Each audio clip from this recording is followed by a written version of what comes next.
So the program here at Drake is actually a grant written for CHA residents through the Institute of Positive Living. So we partnership with Institute of Positive Living.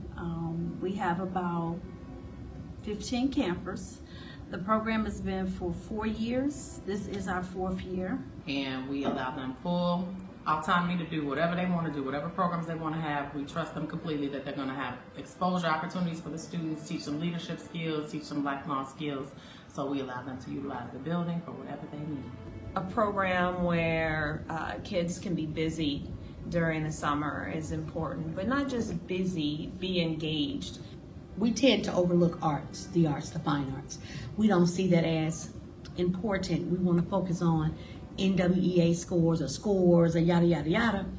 However, the arts is what makes the child a well-rounded student. It gives the child a chance to be creative, imagination. It gives the child a chance to be an individual. I have been practicing for the play and doing what I'm supposed to and learning stuff and just exploring everything.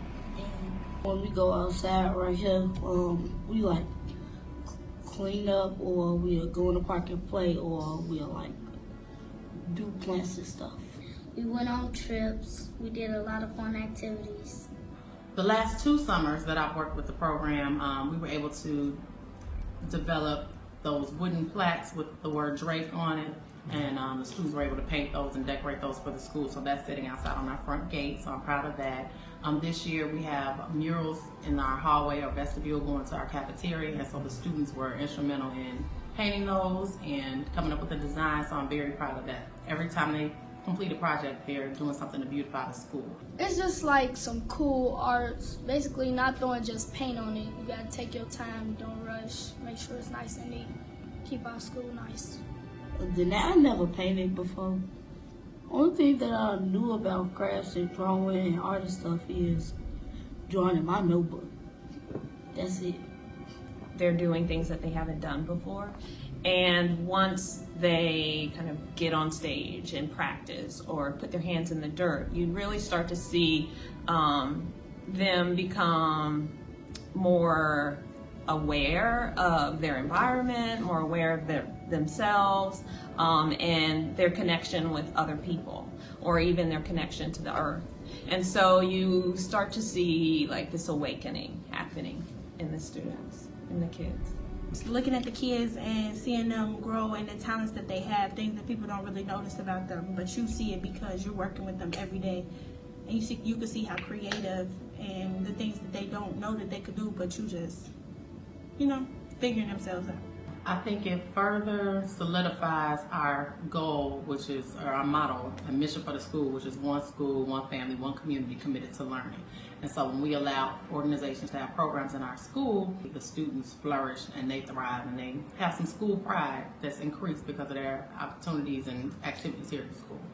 We're in the garden and it's trash everywhere.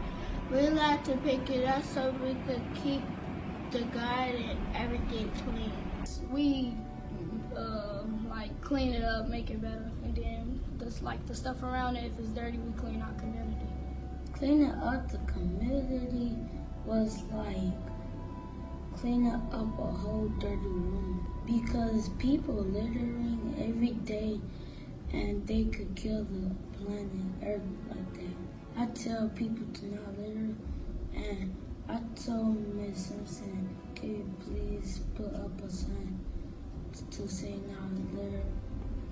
Because we want our school to be clean so nobody don't say that our school is dirty and never be clean. I was hired to teach theater to the children, to do a culminating activity type production.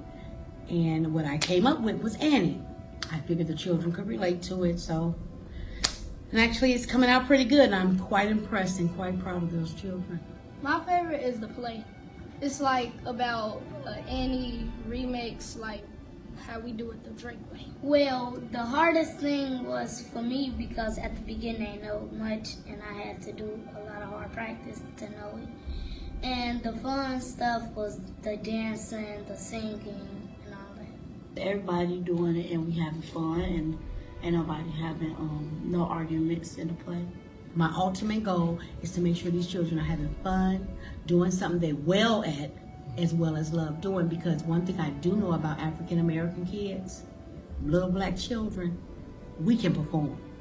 We can put on a show.